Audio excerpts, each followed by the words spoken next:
ये वीडियो खास मैंने उन लोगों के लिए बनाया है जो यह समझते हैं कि वात, पित्त और कफ को समझना आसान है। कल मैंने YouTube पर एक वीडियो देखा जिसमें वात, पित्त और कफ के बारे में समझाया गया था। ना तो वीडियो बनाने वाले ने अपनी शक्लें दिखाई, ना ही उसकी खुद की आवाज थी। AI के द्वारा पूरा वीडियो बनाया गया था और ना ही पता चल पा रहा था कि वीडियो बनाने वाला मेडिकल बैकग्राउंड से है या नहीं।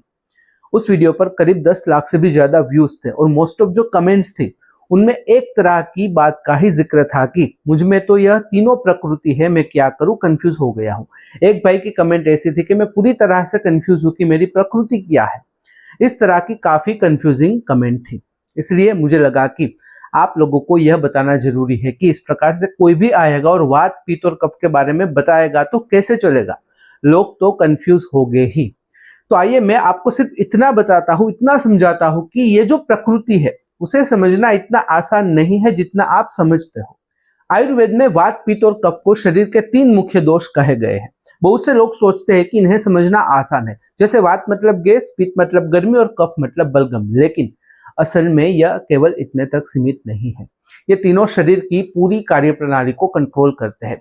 वात शरीर की हरकतों और नसों से जुड़ा होता है, पित्त पाचन और शरीर की गर्मी से जुड़ा होता है, जबकि कफ शरीर की मजबूती और स्थिरता बनाए रखता है। हर इंसान में ये तीनों मौजूद होते हैं, लेकिन उनकी मात्रा अलग होती है। इसलिए हर व्यक्ति की बॉडी अलग तरीके से काम करती है। जैसे मेरी बॉडी काम करती है वैसे आपकी ना भी करे। मेरी नाक सर्दी के मौसम में बंद नहीं होती बल्कि गर्मी के मौसम में होती है। आप में शायद उल्टा हो। इसलिए कहा जाता है कि भले ही हम सबको एक ही शक्ति ने बनाया हो, लेकिन हमारी प्रकृति हमेशा अलग अलग ही रहेगी। वात, पित्त और कफ को समझने में सबसे बड़ी गलती यह होती है कि लोग इन्हें केवल बीमारी से जोड़कर देखते हैं, लक्षणों से जोड़कर देखते हैं, लेकिन आयुर्वेद के अनुसार यह शरीर की सामान्य प्रकृति का हिस्सा है। जैसे किसी व्यक्ति को जल्दी ठंड लगती है, किसी को ज्यादा गर्मी महसूस होती है, कोई बहुत ही ज्यादा एक्टिव रहता है तो कोई बहुत ही ज्यादा शांत स्वभाव का होता है। यह सब शरीर में दोषों के संतुलन पर निर्भर करता है। हर व्यक्ति की खाने की आदत, नींद, सोचने का तरीका और शरीर की ताकत भी इन दोषों से प्रभावित होती है। इसलिए केवल इंटरनेट पर पढ़कर या फिर वीडियो देखकर खुद को वात, पित्त या कफ वाला मान लेना सही नहीं माना जाता। क्या पता आपकी प्रकृति वात हो, लेकिन वीडियो देखकर आपको ऐसा लगे कि आपकी प्रकृति पित्त है। इसलिए वीडियो केवल ज्ञान बढ़ाने के हेतु देखें। वीडियो देखकर अपने आप को जज ना करें और ना ही कोई दवाई शुरू करें। बहुत बार लोग सुन लेते हैं कि उनका पित्त बढ़ गया है या फिर कफ खराब है और तुरंत अपना खान पान बदल लेते हैं, लेकिन आयुर्वेद में दोषों को समझना इतना सीधा नहीं है। मौसम, उम्र, मानसिक तनाव, नींद और रोजमर्रा की आदतें भी इन पर असर डालती हैं। ये तो बस मैंने 4-5 चीजें बताई, हकीकत में तो कई सारे ऐसी बातें हैं, कई सारी ऐसी चीजें हैं जिन्हें देखकर समझा जाता है कि आपकी प्रकृति क्या हो सकती है। उदाहरण के लिए गर्मियों में पित्त बढ़ सकता है, बरसात में वात परेशान कर सकता है और सर्दियों में कफ ज्यादा बनने लगता है। इसी तरह ज्यादा चिंता करने से वात बिगड़ सकता है, इसलिए किसी एक लक्षण से पूरे दोष का अंदाजा लगाना मुश्किल होता है। सही समझ के लिए शरीर के कई संकेतों को एक साथ देखना जरूरी माना जाता है, इसलिए यह विषय थोड़ा जटिल है और इसे समझने के लिए आपको आयुर्वेद के विशेषज्ञ की जरूरत पड़ेगी। अपने आप आपको समझ में नहीं आएगा।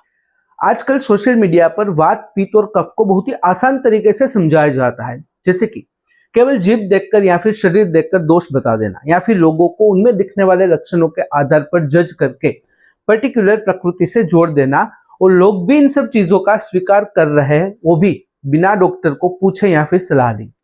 असल में आयुर्वेद में किसी व्यक्ति की प्रकृति समझने के लिए उसकी पूरी जीवन शैली देखी जाती है, ना कि 4-5 लक्षण। डॉक्टर यह देखते हैं कि व्यक्ति की भूख कैसी है, नींद कैसी है, पाचन कैसा है, स्वभाव कैसा है और शरीर किस तरह प्रतिक्रिया करता है। यही कारण है कि 2 लोगों में एक जैसे लक्षण होने के बावजूद भी उसका इलाज अलग हो सकता है। आयुर्वेद केवल बीमारी नहीं देखता बल्कि पूरे शरीर और मन के संतुलन को समझने की कोशिश करता है। इसलिए यह कहना गलत नहीं होगा कि वात, पित्त और कफ को समझना उतना आसान नहीं है जितना हमें शुरुआत में लगता है। यह केवल 3 शब्द नहीं बल्कि शरीर के काम करने का पूरा सिद्धांत है। इन्हें सही तरीके से समझने के लिए समय, अनुभव और शरीर के संकेतों पर ध्यान देने की जरूरत होती है। अगर कोई व्यक्ति केवल वीडियो देखकर खुद का इलाज शुरू कर देता है तो कई बार नुकसान भी हो सकता है। बेहतर यही माना जाता है कि आयुर्वेद को धीरे धीरे समझा जाए और जरूरत पड़ने पर अनुभवी आयुर्वेदिक विशेषज्ञ की सलाह ली जाए ताकि शरीर का संतुलन सही तरीके से बनाया रखा जा सके। और इसे समझने के लिए केवल वही डॉक्टर चुने जो प्योर फॉर्म में आयुर्वेदिक प्रैक्टिस कर रहे हैं, ना कि एलोपैथी प्रैक्टिस। तो इस वीडियो के जरिए मेरा उद्देश्य बस इतना था कि वात पित्त और कफ को समझना इतना आसान नहीं है जितना हमें लगता है। अगर इस वीडियो से रिलेटेड कोई भी सवाल है कमेंट में बेझिझक पूछ सकते हो। कमेंट में अगर आप अनकंफर्टेबल हो डायरेक्टली मुझे मेल कर सकते हो qa.hm@gmail.com पर। तो फिलहाल इस वीडियो में बस इतना ही। आज का वीडियो ध्यान से देखने और सुनने के लिए आपका धन्यवाद। जय हिंद, जय भारत।